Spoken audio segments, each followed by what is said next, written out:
Bienvenue à notre série de programmes dont le thème est le défi de la croix. Nous avons parcouru pendant ces dernières semaines comment notre identification à cette croix de Christ, c'est quelque chose de très important. Parce que la croix, c'est un fondement principal de notre vie, de notre marche. Jésus même, il a dit à ses disciples, celui qui veut me suivre, premièrement qu'il renonce à lui-même, et ensuite qu'il prenne sa croix et me suive. Donc, lorsque nous avons parcouru tous ces différents aspects et les domaines de notre vie chrétienne, nous réalisons la puissance de cette croix. Jésus a donné sa vie, il a payé un prix pour nous racheter. Et maintenant, lorsque nous nous identifions à lui, nous avons parlé, par exemple, du salut. Comment le salut, premièrement, c'est à la croix. Jésus a payé le prix. Mais maintenant, comment nous continuons à porter cette croix, nous continuons à nous identifier à sa mort et à sa résurrection, et que quand nous faisons face dans notre marche chrétienne à beaucoup de choses, nos épreuves, les tentations, toutes sortes de situations de la vie, quel est cet élément qui va nous maintenir? Quel est cet élément qui va nous donner notre force? C'est que quand le chrétien, on est mis devant toutes ces choses autour de nous, mais la croix, puisqu'on réalise maintenant qu'on a perdu notre vie, à ce moment-là, il y a beaucoup de domaines dans notre vie chrétienne où nous ne vivons plus par principe, par des techniques, par des répétitions, mais parce que quelque chose de réel s'est passé en nous, à notre salut, et en même temps dans notre marche de chaque jour. C'est comme cela que Paul a dit aux Corinthiens, qui à un moment donné étaient dans la chair, il y avait la jalousie, les divisions, les querelles, toutes ces choses, le péché. Et Paul a dit, mais je ne veux connaître parmi vous que Christ crucifié. Alors, qu'est-ce qu'il voulait dire? C'est que l'évangile qu'il a transmis, c'est que ces chrétiens devaient manifester, exprimer cette mort en Christ afin de pouvoir vivre cette vie de résurrection. Donc, quand il y avait les choses de la chair qui voulaient se manifester, ben, il y avait cette croix qui pouvait répondre, qui était la solution. Et d'ailleurs, on voit comment l'apôtre Paul, quand il a parlé à ces Corinthiens pour pouvoir régler tous ces problèmes de la chair qu'ils avaient, mais il leur a parlé de Christ crucifié. Hein, ils étaient encore charnels, ce qui fait que notre maturité dans tout ce que nous faisons va dépendre de notre identification à la croix de Christ. Nous voyons que la vie chrétienne est parsemée de beaucoup d'épreuves, de tests, de beaucoup de choses, mais ce qui va nous maintenir dans notre attitude, dans notre vie spirituelle, dans notre marche, pour qu'on puisse produire du fruit, c'est comme Jésus nous dit, mais si le grain de blé ne meurt, il ne peut porter du fruit. Donc cette mort, c'est pas seulement un jour, mais c'est chaque jour nous portons cette marque, cette identification. Et ensuite, comme Jésus, nous avons vu dans nos différents thèmes que nous avons abordés, que ce soit quand nous prenons le repas du Seigneur, nous nous souvenons à chaque fois de notre alliance, de notre mort avec lui, et ensuite pour vivre cette vie de résurrection. On se souvient, on se rappelle, alors que le baptême, c'est une décision qu'on prend pour nous identifier, pour signifier notre identification. Mais le repas du Seigneur, nous venons pour nous souvenir de cette identification. Et tout cela, donc, quand même pour la souffrance qu'on a à vivre, notre foi, même notre prière, on ne va pas prier quand quelqu'un comprend son identification à la croix de Christ, sa prière change. Il ne va pas prier égoïstement pour juste ses besoins, juste lui, mais il y a une maturité qui va venir, et là nous allons chercher la volonté de Dieu, comme Jésus nous a enseigné. On va chercher le plan de Dieu, sa volonté, et non pas les désirs de notre chair, parce que notre chair a été crucifiée. C'est pourquoi il y a une interprétation qu'il faut voir, que quand le Seigneur nous dit « demandez, vous recevrez », mais plusieurs, si on n'a pas cette révélation, on demande tout ce que notre chair désire. Mais alors que la prière est faite pour chercher la volonté de Dieu, lorsque le chrétien trouve son identification à la mort et à la résurrection, n'est-ce pas, cette vie de Jésus en nous. Et nous voyons que dans notre vie chrétienne, il y a aussi cette liberté. Jésus a payé un prix pour qu'on soit libre, et cette liberté vient lorsque nous avons identifié notre vie à Jésus et on ne va pas utiliser notre liberté pour faire ce que nous voulons. Et là, nous revient notre sujet d'aujourd'hui, ce sera la vie de Christ en nous. J'aimerais, juste pour commencer, voir un passage dans Ésaïe, le chapitre 53, le verset 10, qui nous dit « Il a plu à l'Éternel de le briser par la souffrance. Après avoir livré sa vie en sacrifice pour le péché, il verra une postérité et prolongera ses jours, et l'œuvre de l'Éternel prospérera entre ses mains. » Nous voyons, après avoir livré sa vie en sacrifice pour le péché, il verra une postérité et prolongera ses jours. Donc, l'Église que Jésus voit là, que de cette parole nous parle, c'est qu'après que Jésus est allé à la croix. Donc, la vie de Christ en nous commence à cette croix, et lorsque nous nous identifions, nous allons voir cette vie se manifester. Et là, on va retrouver tout de suite le pasteur Mickey qui va nous parler de cette vie de Christ en nous. Jésus-Christ comme sauveur et son sacrifice sur la croix, ça devait être le résultat de ses souffrances, de sa vie donnée pour le salut de l'humanité. Ben, nous aussi, je crois que Jésus a donné l'exemple et nous a montré là le chemin. Le chemin de la chrétienté, le chemin de la vie. Le moyen, si tu veux, de pouvoir expérimenter, transporter, transmettre cette vie de résurrection. Tu vois? Donc, quand nous regardons à cela, la résurrection de Jésus, son élévation à la droite du Père, est-ce que nous pouvons dire que c'est la suite? La suite de son sacrifice, la suite de sa mort et de sa résurrection. Sa résurrection l'a permis maintenant, par la suite, d'être élevé à la droite du Père. L'apôtre Paul nous parle de cela dans Philippiens, chapitre 2.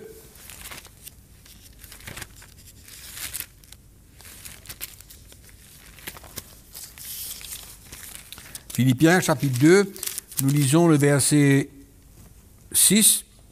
Il dit, on va voir le verset 5, « Ayez en vous les sentiments qui étaient en Jésus-Christ, existant en forme de Dieu, il n'a point regardé son égalité avec Dieu. Il n'a point regardé son égalité avec Dieu comme une proie à arracher. Mais il s'est dépouillé lui-même. En prenant une forme de serviteur, en devenant semblable aux hommes, il a paru comme un vrai homme. Il s'est humilié lui-même, se rendant obéissant jusqu'à la mort, même jusqu'à la mort de la croix. C'est pourquoi aussi Dieu l'a souverainement élevé. Amen. Et lui a donné le nom qui est au-dessus de tout nom, afin qu'au nom de Jésus, tout genou fléchisse dans les cieux, sur la terre et sous la terre. Et que toute langue confesse que Jésus-Christ est Seigneur, à la gloire de Dieu le Père. Amen. Amen. Donc nous voyons la raison de cette élévation après qu'il s'est humilié, qu'il a obéi, qu'il a pris la croix, qu'il est ressuscité et Dieu l'a élevé. Hein, il lui a donné un nom au-dessus de tous les noms. Amen. Cela veut dire que dans une vie chrétienne, c'est pas ce que nous faisons comme activité, pour ainsi dire. Bien sûr, le Seigneur nous appelle à faire beaucoup de choses, à le servir, mais l'essentiel même, c'est pas de faire des choses par principe, beaucoup d'activités et beaucoup de choses qu'on peut faire. C'est pas ça transmettre la vie de Christ, finalement. La réalité, c'est cette identification à Christ, l'humilité, cette perte de sa vie. C'est ça qui va ouvrir la porte pour que cette vie puisse s'émaner de nous. Oui, exactement, tu as raison. Tu as raison, parce qu'on peut faire beaucoup de choses et ne rien ressentir. Et ne rien transmettre. Rien transmettre, on peut. Beaucoup. Oui, il y a beaucoup de chrétiens qui sont engagés dans toutes sortes d'activités chrétiennes, mais qui sont morts. Parce que jamais ils n'ont voulu prendre leur croix et suivre Jésus. Ou alors on dit que jamais ils n'ont su qu'il fallait mettre leur vie sur l'autel, qu'il fallait se renier soi-même, Et donc, ils ont fait beaucoup de choses. C'est comme ça que beaucoup de chrétiens se découragent parce qu'à un moment donné, ils font, mais finalement, ils ne ressentent pas une satisfaction dans leur cœur. Oui.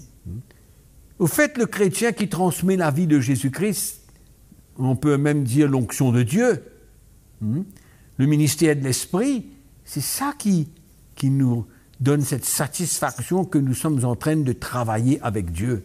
Cette richesse. Nous sommes en train de transmettre sa vie, son cœur. C'est ça qui fait notre joie. Et je crois que quelqu'un qui transmet cette vie et qui porte cette vie, ben, il est prêt même à souffrir, il est prêt à accepter la perte de sa vie et l'opposition et beaucoup de choses parce qu'il y a une consolation, cette richesse qu'il transporte. Il sait qui il est. Il y a un prix à payer. Comme on dit, il y a un prix à payer. Oui. Ce n'est pas parce que Jésus a tout accompli à la croix que nous avons besoin de simplement nous asseoir et croire que tout va bien se passer et que nous allons manifester la puissance de Dieu, la vie de Jésus, l'onction de Dieu, sans rien faire. On ne peut pas juste se tenir et dépendre simplement de ce que Jésus a fait, sans que nous-mêmes, nous puissions le suivre en prenant notre croix. C'est pourquoi Jésus a dit, encore une fois, on répète ce même verset. Si quelqu'un veut me suivre, il a besoin de prendre le même chemin. Prends ta croix. Jésus a tout perdu. Il a accepté de perdre sa gloire, il s'est humilié, il a pris la forme d'un serviteur. Il a été obéissant jusqu'à la mort de la croix. Et c'est comme ça que nous voyons que, aujourd'hui, il est vivant, il est ressuscité, il est assis à la droite du Père, et il nous a montré le chemin. C'est pourquoi il y a ce prix à payer. Et dedans, il y a aussi cette intervention de l'Esprit de Dieu qui permet que même dans nos épreuves, dans nos tests et tout ça, nous façonne d'une manière que notre identification à la croix de Christ nous emmène à émaner cette vie, à transmettre. Oui, Fabien, je crois qu'on peut reconnaître un serviteur de Dieu qui transmet la vie de Dieu et celui qui est là et qui transmet simplement la parole. Nous voyons comment l'apôtre Paul lui-même a dit aux Corinthiens, allons voir un peu comment est-ce qu'il dit ça au chapitre 2 du livre des Corinthiens. Premier épître. Il dit, moi-même, j'ai été au verset 3, au chapitre 2, premier épître, il dit, moi-même, j'ai été auprès de vous dans un état de faiblesse, de crainte, de tremblement, et ma parole et ma prédication ne reposaient pas sur les discours persuasifs de la sagesse, mais sur une démonstration d'esprit et de puissance. Tu vois?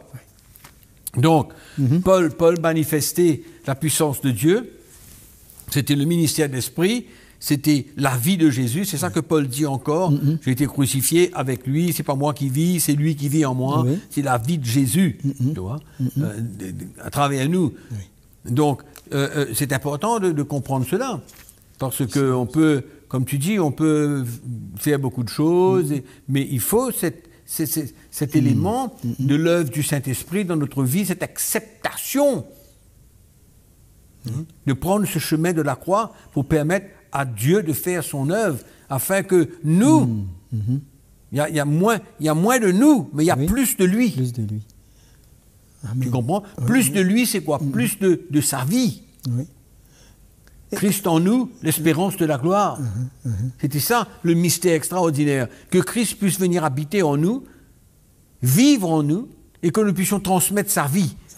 Et que Jésus soit glorifié à travers nous, soit manifesté à travers nous, soit connu à travers nous, son cœur soit manifesté à travers nous. D'accord.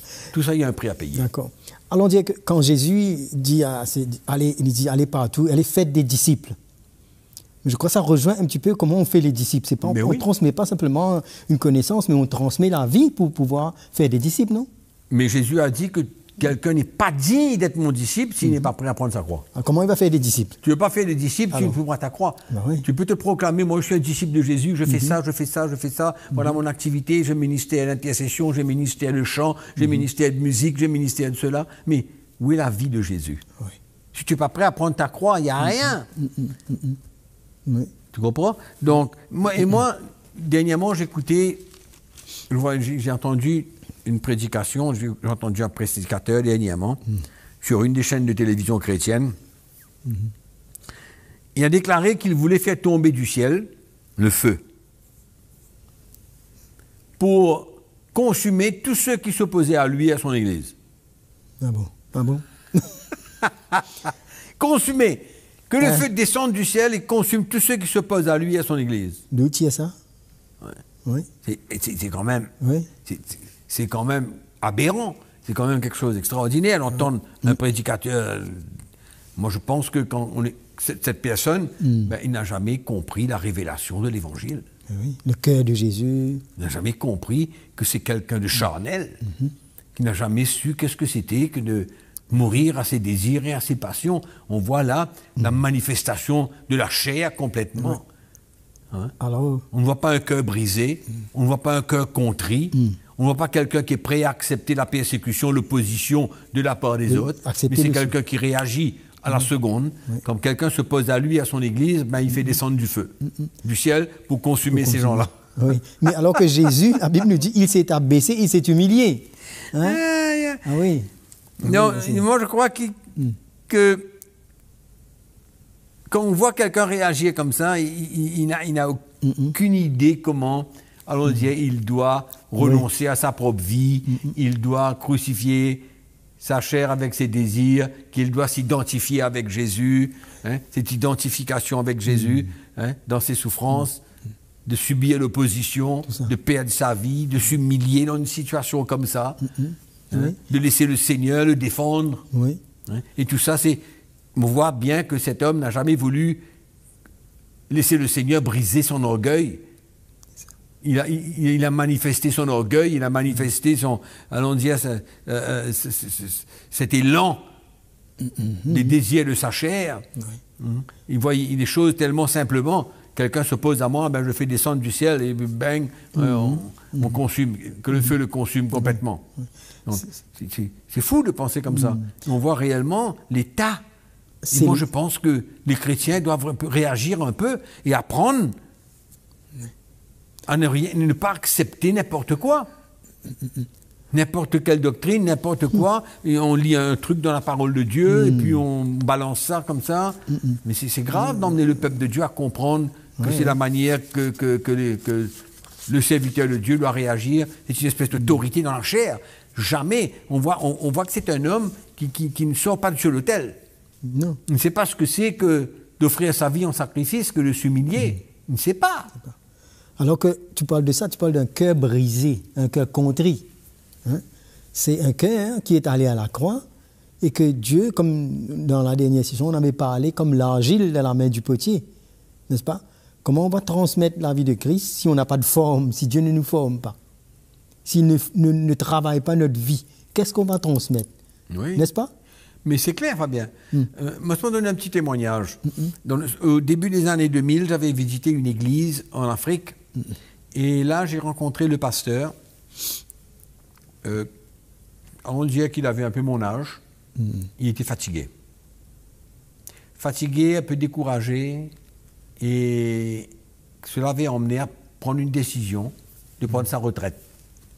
C'est-à-dire d'arrêter d'être le pasteur de l'église, mais de donner la responsabilité à d'autres jeunes qui étaient là. Et donc, j'ai visité cette église, j'ai eu l'opportunité d'aller là-bas et de prêcher l'évangile, d'annoncer ce message de la croix de Jésus, cette identification à Jésus-Christ. Les yeux de cet homme se sont ouverts et il a compris qu'il y avait encore un challenge, un défi, que Dieu mettait devant lui pour son service. Amen. Et il y a une nouvelle espérance, il y a une nouvelle foi qui a pénétré son cœur. Et il était prêt à payer le prix, à prendre sa croix, suivre Jésus à cet âge. Tu réalises un coup quelqu'un qui était prêt à abandonner, prendre sa retraite, découragé, mais une nouvelle foi, une nouvelle lumière est venue à son cœur. Amen. La puissance de l'évangile. Oui, la puissance de l'évangile. Et il a accepté de prendre le défi. Donc, il a mis une croix sur sa retraite et il a dit « Ok, je vais prendre le défi, je veux que l'Église change, je veux premièrement moi-même que Dieu fasse une œuvre dans ma vie, je prends ma vie, je mets sur l'autel et je m'identifie aux souffrances de Christ et à la mort de Christ. Et ce que Dieu veut faire dans ma vie, qu'il le fasse. Voilà. Et aujourd'hui, il est toujours là. Amen. Ça fait plus de 10 ans. Ouais. Il est toujours là. Bon, allons dire qu'il n'a pas la même force qu'il avait, mais il est encouragé. Il est encouragé. Il est là pour toujours emmener une direction dans l'Église. Sa vie a été transformée. L'Église a été transformée. Aujourd'hui, c'était notre dimension. Et il est fier, heureux. Il sert le Seigneur dans la joie. Et Dieu le change, le transforme. Et il comprend que c'est ça, le plan de Dieu pour sa vie. De transmettre la vie de Christ. Mais Fabien, aujourd'hui, toi tu es prédicateur de l'Évangile, comme moi. Mais qu'est-ce qu'on veut dans le ministère? On veut transmettre la vie de Christ, on veut voir l'Église grandir, on veut voir les chrétiens bien s'épanouir. Exactement. Quel prédicateur aujourd'hui, s'il est vraiment appelé de Dieu, répond à l'appel de Dieu, ne voudrait pas servir à Dieu en manifestant la vie de l'Esprit, la vie de Christ, qui ne voudrait pas cela? Bien sûr. Quel prédicateur sincère qui ne refuserait de prendre sa croix, qui refuserait de s'identifier à Jésus-Christ dans ses souffrances, dans sa mort, avec le seul but, c'est de pouvoir servir Dieu, servir le peuple de Dieu, transmettre la vie de Jésus-Christ, comme Paul dit, la mort agit en moi, la vie agit en vous. Paul transmettait la vie de Christ, la vie de l'Esprit, la puissance de l'Esprit dans ses prédications. Et le peuple de Dieu était encouragé. Moi, je me souviens, j'ai connu les deux. J'ai connu servir Dieu, où Dieu m'a utilisé, mais à un moment donné, je sentais que mes prédications étaient devenues un peu secs. Les prédications sèches. Il n'y avait pas de vie. Il y avait de la connaissance, il y avait, comment dire, le charisme, si tu veux, mais il n'y avait plus de la vie de l'Esprit, il n'y avait plus cette vie de Christ. Je me souviens, on avait vécu tout ça. Mais oui, Fabien. Mais tu sais, Mickey, cette époque, moi j'aimais prier et prier, jeûner dans toute situation, la parole, beaucoup de choses. Mais j'étais, à la fin, quand l'évangile est venu comme cela, c'est là que j'ai réalisé que j'essayais de remplacer. Il n'y a rien de mal à prier, il n'y a rien de mal à jeûner, il n'y a rien de mal à l'école biblique. Il faut. Il n'y a pas de problème. Mais j'ai réalisé que je butais. Parce que quelque part, il y avait cette mort qui devait se passer, ce brisement qui devait se passer. En fait, l'évangile était comme une simple communication. Oui, c'est tout. On transmettait une communication. On communiquait ce que Dieu disait. Oui. Et quand les choses n'aboutissaient pas, on réagissait aussi dans la chair et tout. Mais il y a eu ce brisement quand l'évangile est venu comme ça. Là, c'était plus une transmission de connaissances, mais c'était le cœur de Jésus. Et on arrive encore toujours à avoir soif de ça. Amen. De s'humilier à chaque fois, Amen. de réaliser que c'est ça qu'on a besoin pour nourrir l'Église. C'est la prédication de la croix. Oui. Amen. Qui est la puissance de Dieu. Oui, donc. Amen. Paul dit la puissance, la prédication de la croix de Jésus-Christ est la puissance de Dieu. Aujourd'hui, on veut trouver la puissance dans toutes sortes de choses. On remplace. On ne prêche pas la croix. Le message de la croix, notre identification avec Jésus, pour permettre au peuple de Dieu de transmettre la vie de Jésus. Le peuple de Dieu n'attend que ça. Oui. Même s'il y a un prix à payer, le peuple de Dieu est souvent plus près que les prédicateurs et les pasteurs des églises. Oui. Quand nous voyageons comme ça en Afrique et nous prêchons l'évangile, nous réalisons que le peuple de Dieu a soif. Mais souvent, les prédicateurs mettent des bâtons entre les roues. Moi, comme je te dis, aujourd'hui, je n'ai jamais autant ressenti la vie de Christ à travers le ministère que depuis que comme tu viens de mentionner tout à l'heure, nous avons accepté de prendre la croix, de suivre Jésus. Amen. Et d'expérimenter cette œuvre de Dieu en nous. Oui. Avec cette mort, cette souffrance. Ça fait mal souvent quand l'orgueil est brisé, mais la joie de pouvoir manifester la vie de l'Esprit, la vie de Christ et de voir le peuple de Dieu grandir. En plus, avec ces persécutions et tout ce qu'on a subi. Il faut ça. C'est pas quelque chose en plus, ça. Il faut que ça fait partie de cette identification avec Jésus. Mais c'est un peu comme quand Paul dit, mais la mort agit en nous et la vie agit en vous. Ça ressemble. Oui, cette transmission de sa vie. Oui. C'est merveilleux. Tu vois? Et le peuple de Dieu aime recevoir ce vrai évangile, cet évangile simple. Oui.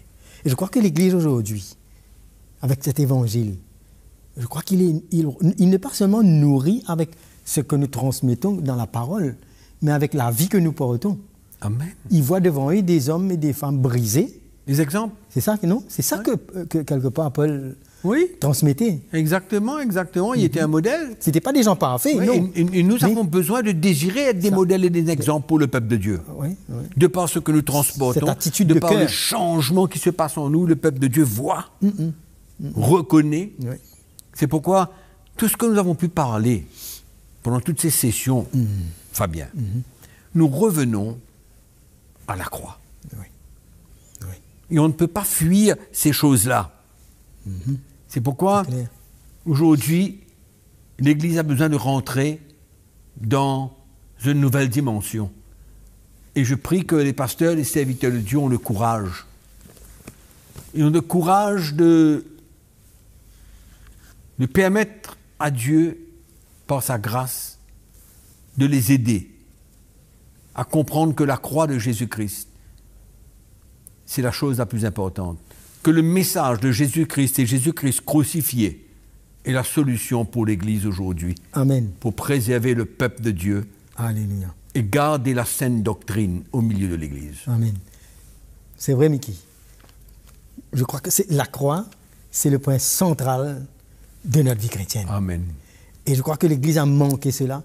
Et on a besoin de faire un retour à cette croix, le Christ crucifié, notre identification à Jésus. C'est le défi. Ce sera... Tout notre partage, c'est quoi? C'est le défi de la croix. Et c'est un défi pour les pasteurs, c'est un défi pour les serviteurs de Dieu, c'est un défi pour les chrétiens de prendre notre croix et de suivre Jésus-Christ. Amen. Et vous qui nous suivez, on est persuadé que vous saisissez que c'est le chemin. Jésus veut bâtir son Église avec cette révélation de notre identification à la croix de Christ. On va se revoir bientôt. Que Dieu vous bénisse.